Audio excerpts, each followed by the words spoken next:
this is the Havalon fillet knife right here. Comes out with the blade. And this is the case. And all the extra blades. Get the blades in a nice little package here. Fit right in there. Now what everybody I'm sure is interested in, I need a pair of pliers I think, is you take the blade off here, off this thing that holds it, and you do it by pushing this up, and then the blade slides off. See how it's sliding off? Right there through that gap. I don't want to really take it off, but, and then it snaps on. So it's really on there. And that thing is like a razor, folks.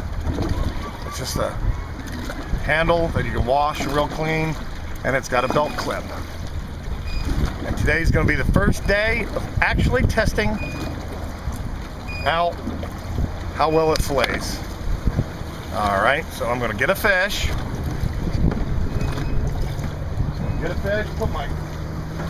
Put my gloves on. Just for the heck of it here.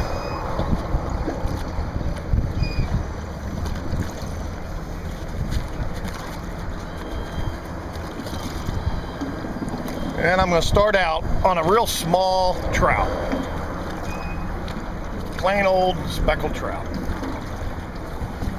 There we go. Alrighty. Well, let me get my other little tool.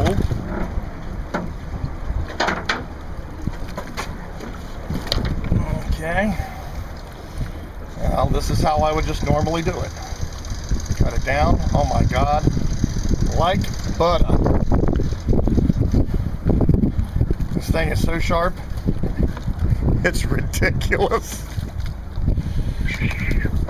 There's a fillet. This is going to be too easy, folks. You can't get a knife probably sharper than this. Oh man. Oh man. Then we take this and we give it to these jerks over here. Okay.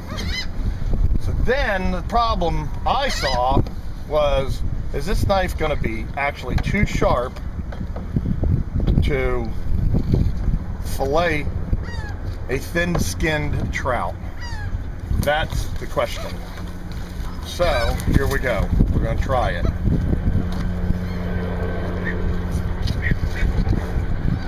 There we go. Okay, I did that pretty well. There's the fillet. Now we got the skin.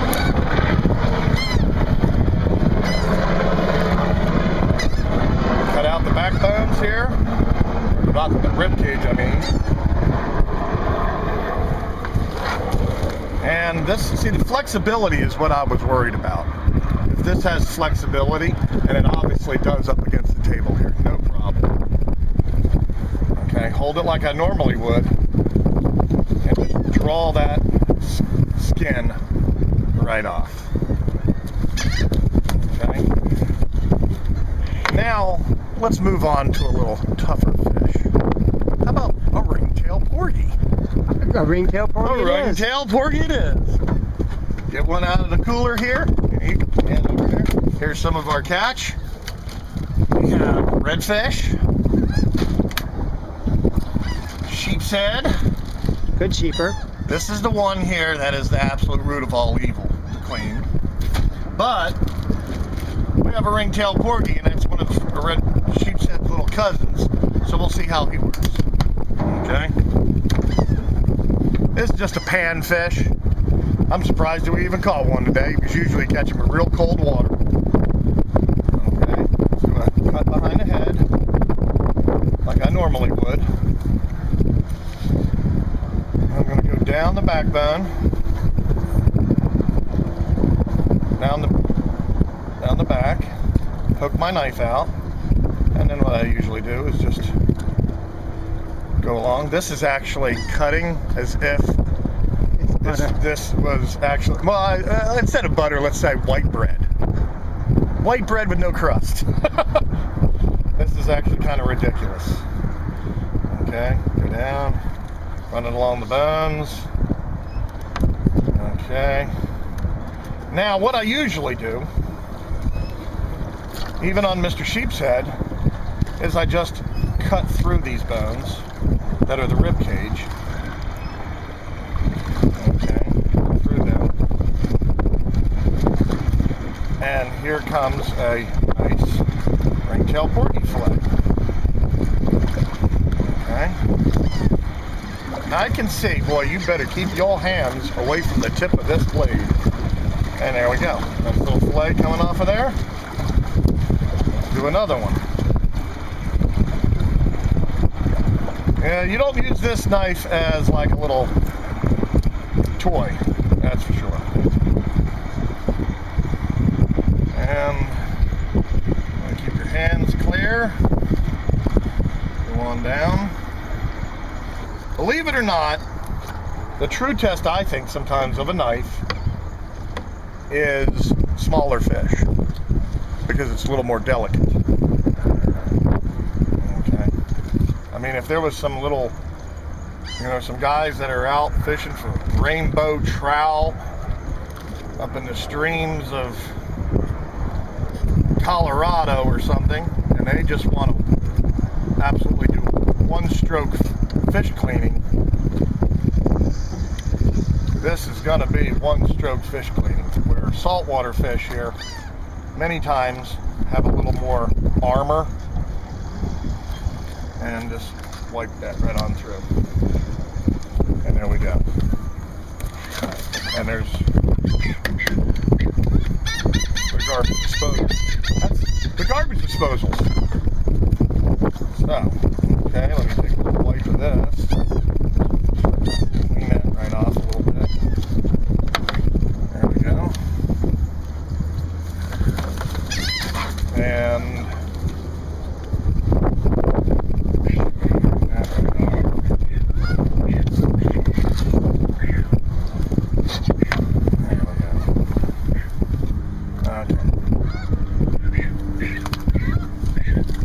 alrighty, so that's pretty much it. The Havalon 5-inch blade fillet knife. I think I'm gonna like it. I think you are too.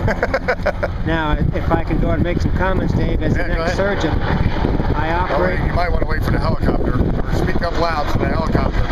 I was a surgeon for 25 years, and we used Bard Parker blades, and this company made the Bard Parker surgical blades.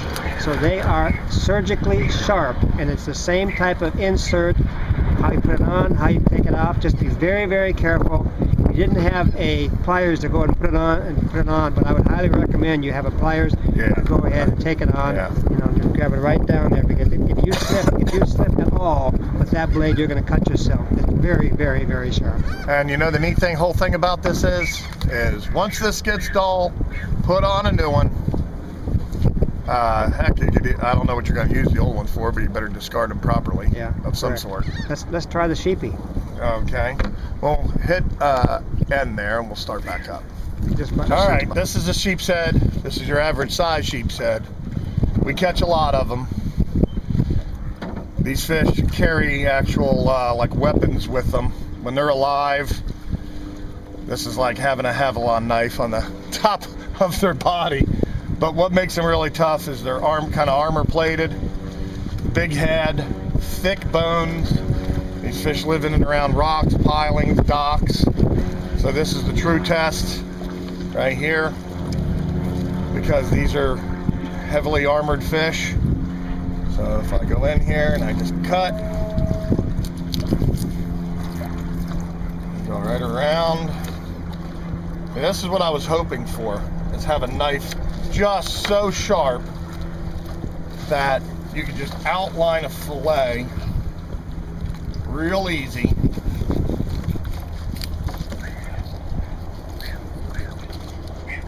Okay, without a whole lot of mess. And you can see they got really thick skin. Them scales are holding it together. And then what I want to do is I just want to come in here cut off this back strap. And I just want to run it down the bones. Okay. Now usually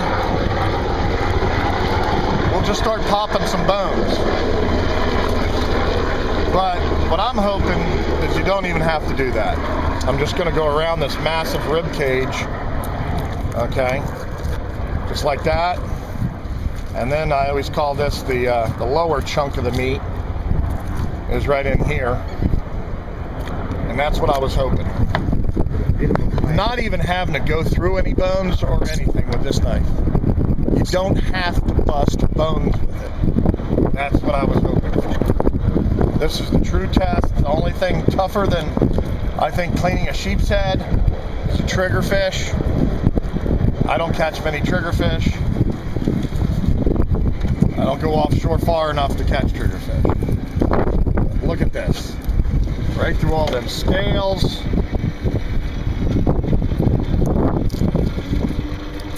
Right off. Right in here.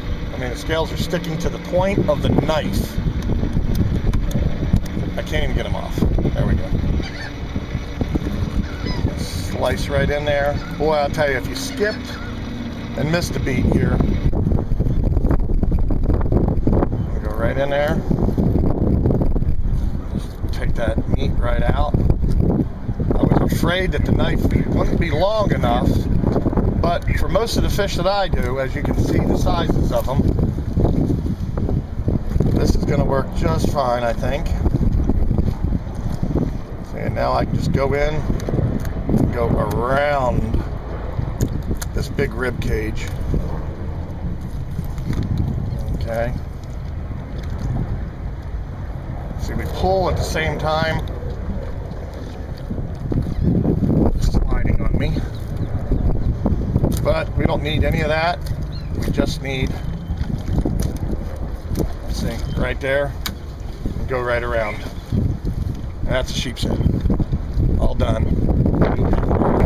Well, this here is just a keeper redfish.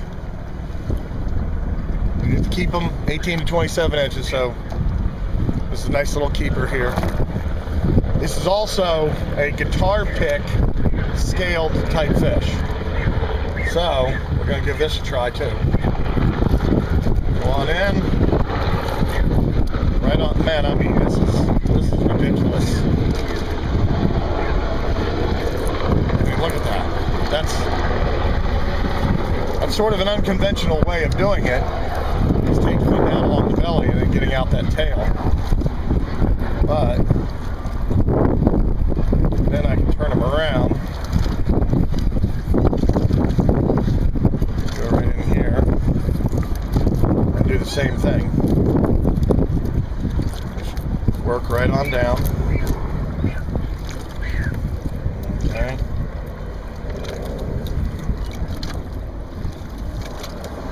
Now I can flip it open like a little book. And I can run the fillet right off. You actually got to watch. I can feel it. That if I let this go, I can cut right through the bone on this brand new blade, which I almost am, cutting right through the bone. I think I can stand up here.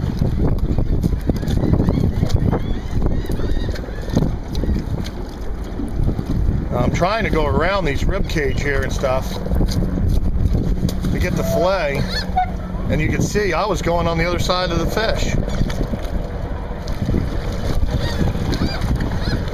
Okay, try it again.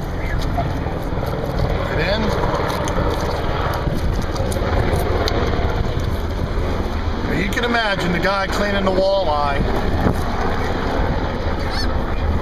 He doesn't have to deal with this armor-plated stuff. This is going to be ridiculous for him, man, don't you think? Absolutely. I mean, this is going to be ridiculous. I mean, look at there. There's where I went through before. I didn't even know I was going through.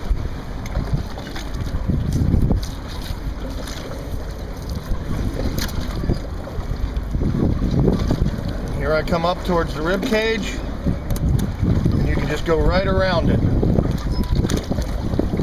Most of the time, with a regular fillet blade, I just want to get it done, so I'll just chop right through those. Okay.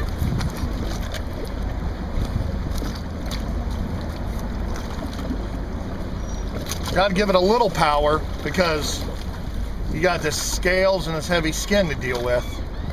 There we go. Well done. And now all we do is skin them out. Start back on the tail. I just use this as a meat holder or a fillet holder.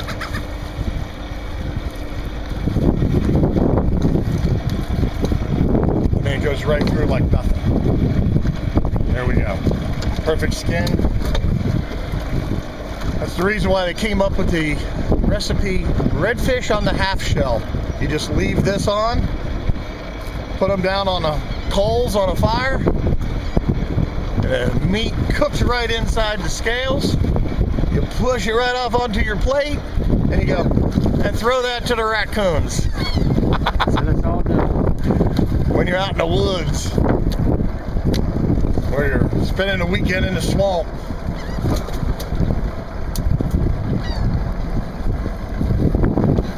Now, I've never been into electric knives because, of course, I have to clean all my fish right off the back of my boat. There you go. So I don't have any access to power, and this right here now is,